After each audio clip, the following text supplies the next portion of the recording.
సరే, ఏమాత్రం ఆలస్యం చేయకుండా నేరుగా అసలు విషయానికొచ్చేద్దాం.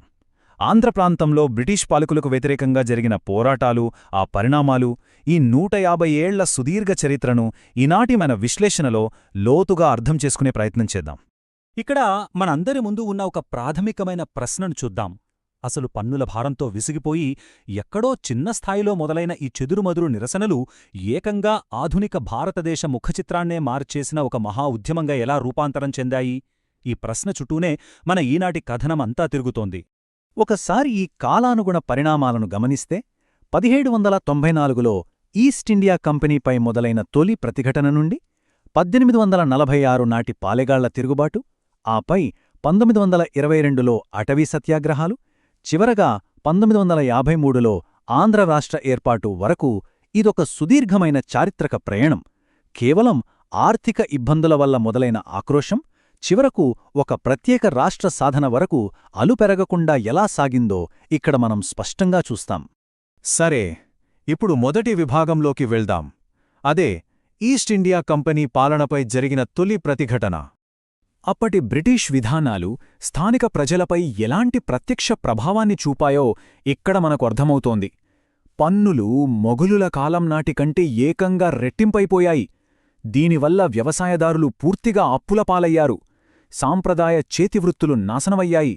పాతపాలకులైన పాలెగాళ్లు తమ అధికారాన్ని కోల్పోయారు.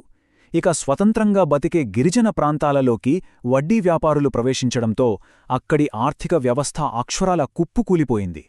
ఇక్కడ్నుంచి కథ రెండవ విభాగానికి మారుతుంది. అదే ఉయ్యాలవాడ నరసింహారెడ్డి నాయకత్వంలో జరిగిన తొలి పాలెవాళ్ల మహాతిరుగుబాటు. 5000. ఇది కేవలం ఏదో ఒక సాధారణ సంఖ్య అనుకుంటే పొరపాటే. ఉయ్యాలవాడ నరసింహారెడ్డి నాయకత్వంలో ఏకమైన రైతుల సైన్యమిది. ఆర్థిక ఇబ్బందులు, కరువు కాటకాలు, పాలకులకు వ్యతిరేకంగా వేలాది మంది సామాన్య అట్టడుగుస్థాయి రైతులను ఆ రోజుల్లోనే ఎలా ఏకం చేశాయో ఈ సంఖ్య బలంగా చెబుతుంది. ఇక్కడ గమనించాల్సిన మరో అత్యంత ఆసక్తికరమైన విషయమేంటంటే ఒకే చారిత్రక సంఘటనను రెండు వేర్వేరు కోణాల్లో చూడటం. బ్రిటిష్ వారు రికార్డ్ చేసిన దాని ప్రకారం చూస్తే ఇది కేవలం అత్యాశతో ఇబ్బందులు సృష్టిస్తున్న ఒక మాజీ పాలకుడి చర్య.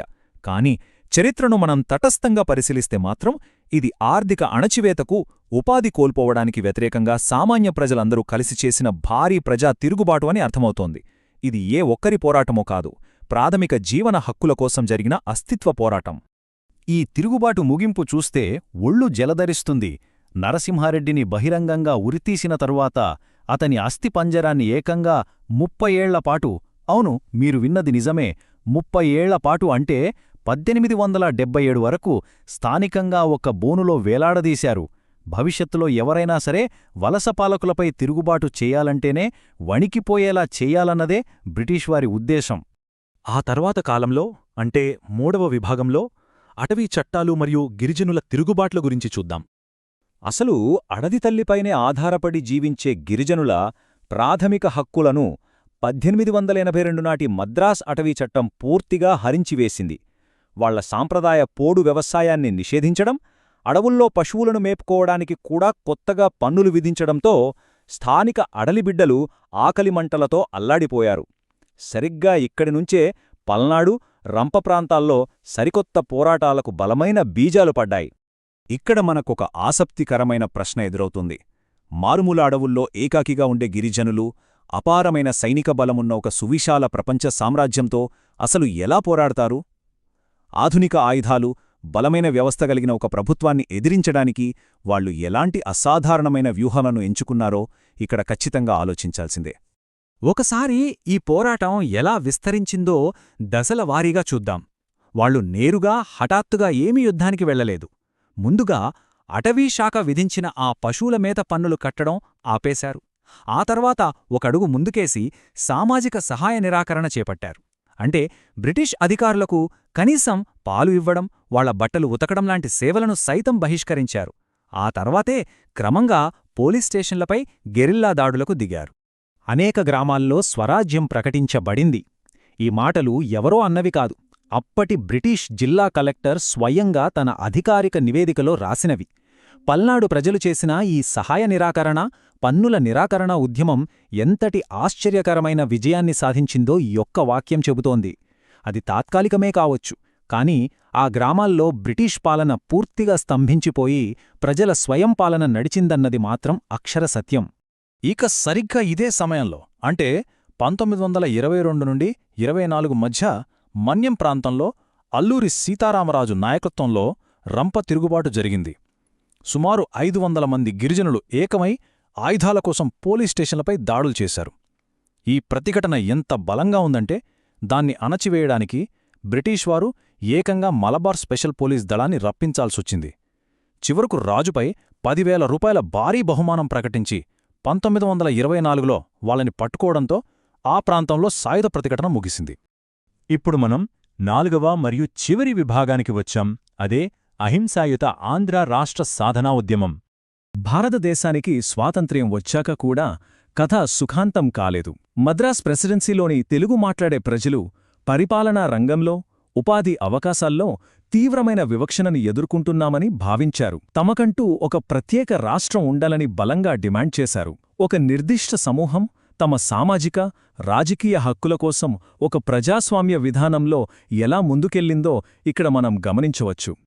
56 రోజులు పొట్టి శ్రీరాములు గారు ఆంధ్రరాష్ట్ర సాధన కోసం అహింసాయుత మార్గంలో చేపట్టిన ఆమరణ నిరాహార దీక్ష ఇది.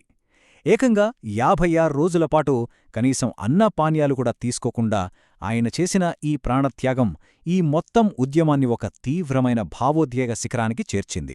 ఆయన మరణం తర్వాత పరిణామాలు ఎంత శరవేగంగా మారాయో ఇక్కడ చూస్తే అర్థమవుతుంది. డిసెంబర్ 1952లో శ్రీరాములుగారు కన్ను మూయగానే రాష్ట్రవ్యాప్తంగా అల్లర్లు చెలరేగాయి. పరిస్థితి తీవ్రతను గమనించిన అప్పటి ప్రధాని నెహ్రూ వెంటనే అంటే డిసెంబర్ 19నే ప్రత్యేక రాష్ట్రాన్ని ప్రకటించారు. ఆ పరంపరలోనే సెప్టెంబర్ 1953లో పార్లమెంటు ఆమోదంతో అక్టోబర్ 1, 1953న కొత్త రాష్ట్రం ఏర్పడింది.